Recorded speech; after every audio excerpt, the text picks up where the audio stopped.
মুক্তিযোদ্ধাদের গেরিলা হামলায় দিকবিদিক হারিয়ে পাকিস্তানি হানাদার বাহিনীর শেষ দলটি ৫ ডিসেম্বর বিকেল থেকে গোপনে মেহেরপুর ছাড়তে থাকে।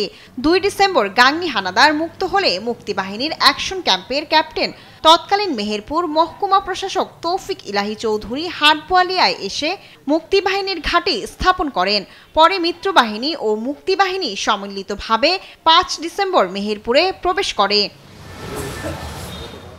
১ ডিসেম্বর থেকে মেহেরপুর মুক্ত হওয়া শুরু হলেও সীমান্তে পাকিস্তানি হানাদারদের পুঁতে রাখা অসংখ্য মাইন অপসারণের মধ্য দিয়ে পুরোপুরিভাবে হানাদার মুক্ত হয় ৬ ডিসেম্বর।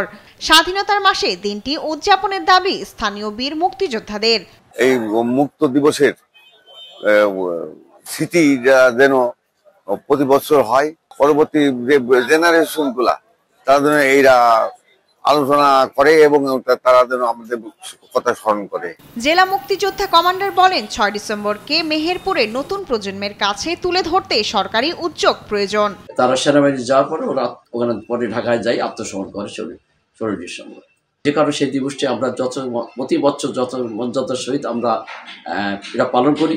এদিকে ১৯৭১ সালের ৪ ও ৫ ডিসেম্বর কালীগঞ্জ, আদিতমারি ও সদর উপজেলার বড়বাড়ি আইড খামার এলাকায় মুক্তিবাহিনী ও মিত্রবাহিনীর যৌথ আক্রমণে দিশেহারা হয়ে পড়ে পাকিস্তানি হানাদার বাহিনীর সেনারা। ৫ ডিসেম্বর ভোরে পাকিস্তানি সৈন্যরা রংপুর ক্যান্টনমেন্টের দিকে পালিয়ে যায়। ৩ থেকে ৪ তারিখের মধ্যেই ৫ তারিখের মধ্যেই তারা লালমিয়া শহর ছেড়ে চলে যায়। যাওয়ার সময় তারা তিস্তা রেল সেতুর উপরে যে একটা ব্রিজ ছিল সেটা ভেঙে দিয়ে যায়। ১৯৭১ সালের এই দিনে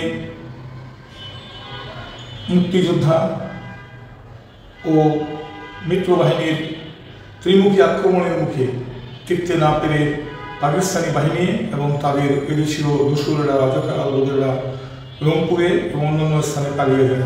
শায়লা খান, নিউজ ডেস্ক, দেশ টিভি।